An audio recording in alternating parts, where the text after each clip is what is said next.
I promise all of you, I had given a one-page resume as well. Thank you so much for having me here. Allow me a moment's time to get myself organized.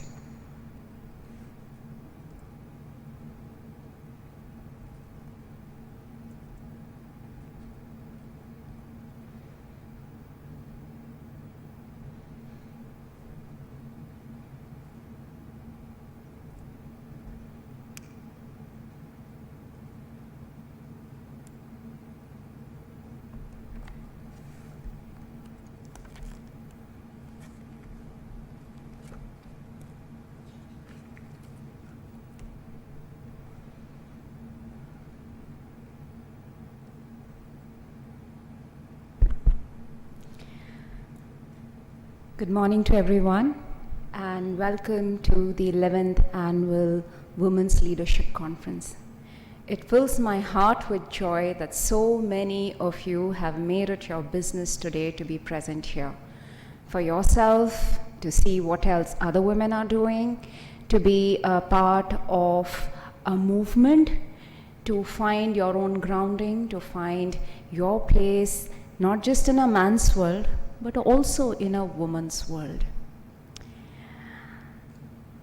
I want to start with some statistics because it allows us to build from what Douglas has set up for us, but more importantly, it allows us to bring focus to what we are here all about today.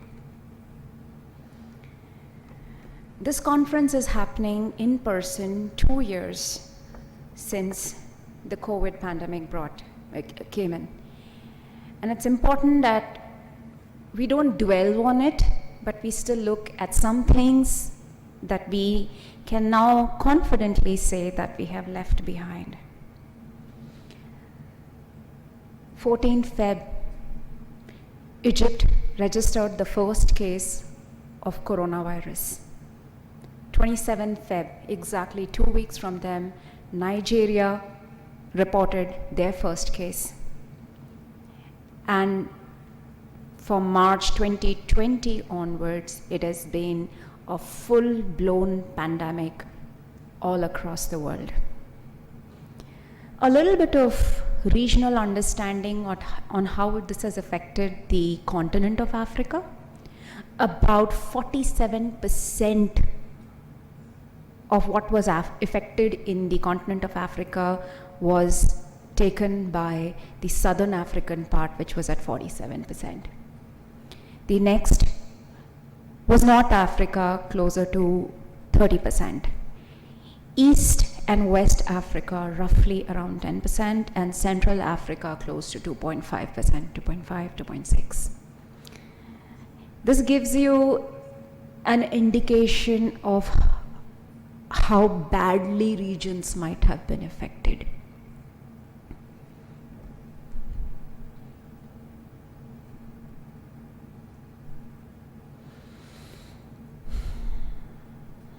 What this cascaded into was economic, social, and educational poverty. Something that the entire world will probably take 2 more decades to recover from. I will not elaborate so much on the economic part of peace because I'm sure all of you here are aware of that. But I, for the purposes of highlighting, would like to talk about education poverty that have affected the social fabric in the worst possible way. According to a World Bank survey, the impact in schools in Africa was something like this.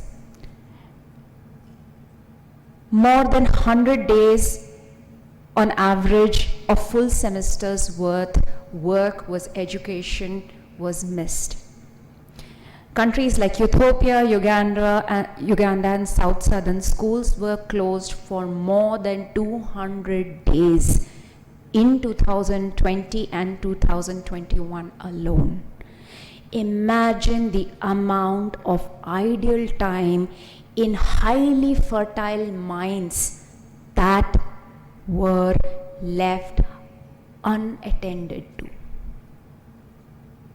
In most cases, virtual or hybrid classes were not even an option due to lack of infrastructure and capabilities. In nations, 54, 55 nations in Africa, we cannot be talking about providing laptops and high bandwidth connection to every school, public or private, to make this education accessible. It just wasn't. But it's not that life completely came to a halt.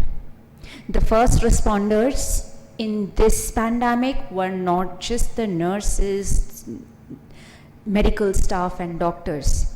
Teachers played a pivotal role in doing at least the bare minimum in terms of holding the education level at the level of the nose. We are breathing and yet not breathing, just enough to survive. And that we cannot take lightly. What happened as a result of all of this was there was a tremendous increase in the dropout rates.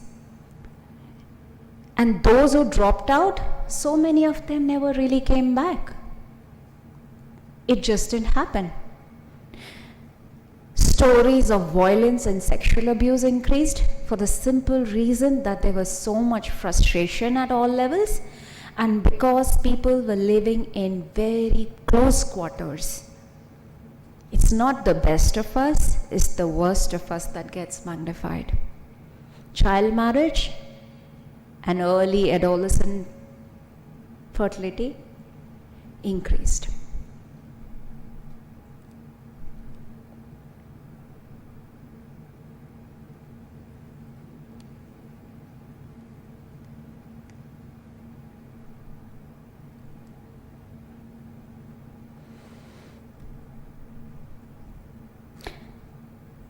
It's one thing to dwell upon these problems, but it's very important that we also talk about some of the other things that happen. Despite all of the misery all around, there were some things that happened that brought the entire continent together. South Africa declared a national state of disaster and implemented a nationwide lockdown before reporting its first death from COVID-19. Uganda suspended public gathering before the first documented case of the country. Nigeria began screening passengers at international airport nearly 1 month before the first case was detected. Women, who produce about 60 to 70% of the food in the Sub-Saharan African region, and play multiple roles in the society, a lot of them overnight suffered the worst kind of economic despair that's possible. And why was that? That's because as soon as the national lockdowns were announced, the small and medium-sized industries, the supply and distribution channels, the import and export, everything came to a grinding halt. There was no way that you could buy something and no way you could sell your ware. So what was exposed is the vulnerability in the systems. Lack of infrastructure, lack of social safety nets, lack of health care, so many things to count. And yet, within all of this misery, something prevailed.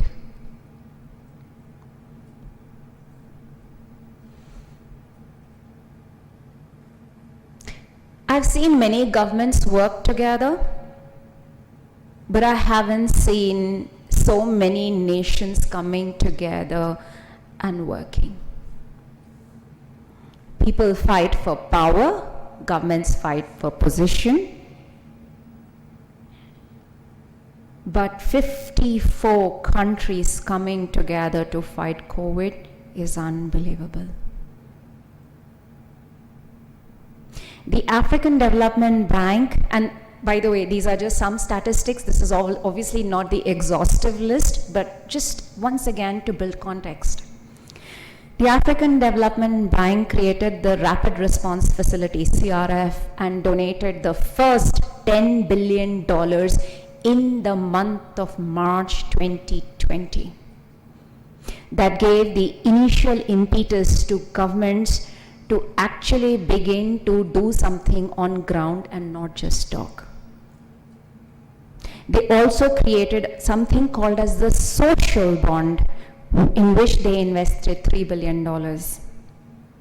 The Africa Center for Disease Control and Prevention received roughly 27 million in donation from the African unions themselves, which means this is the money that was gathered and pooled from all the member states of this congregation.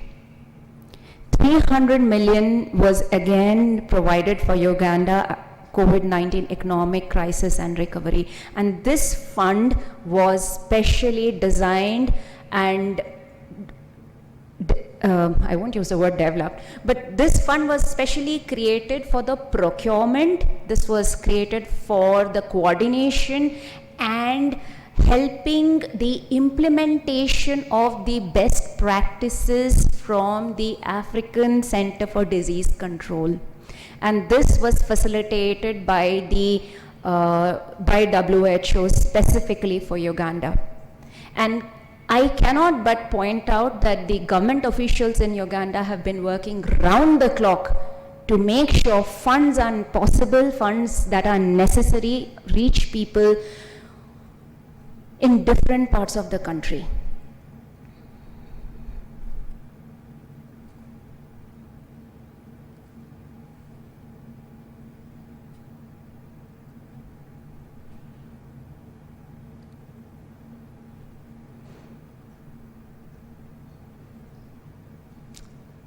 Very important to call out a very significant contribution by the African leadership.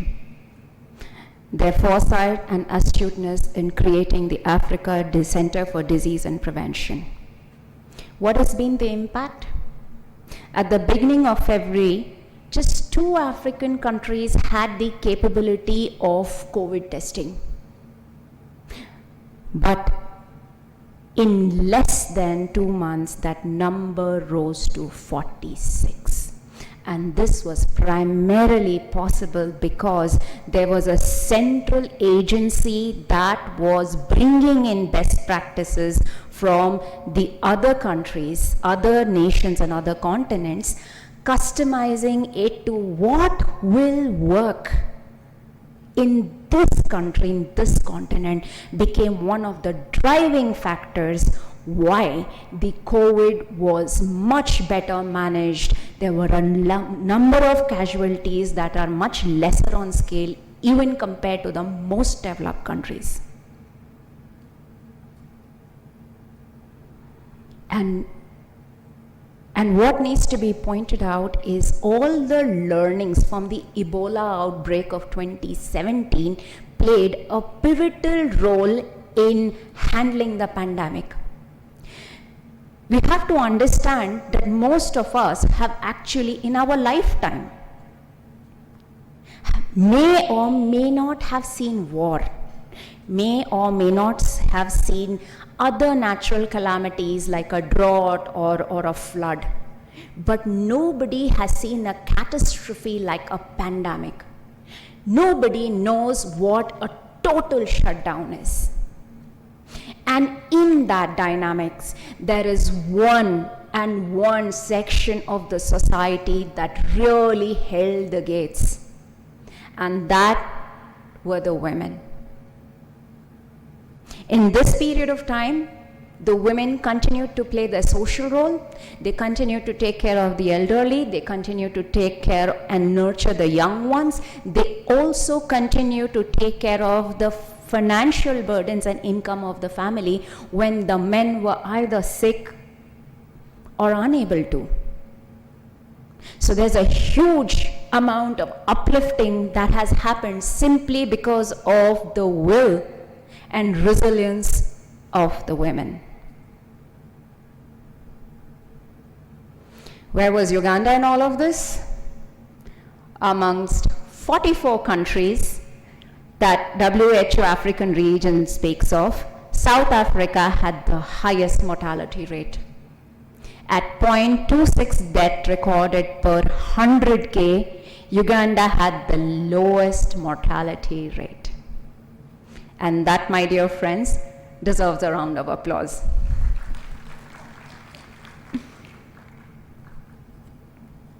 In Africa, the women in Africa will hold it for the entire mankind for as long as they can, because they have the most beautiful and indomitable will that God Himself has bestowed upon them. Thank you so much.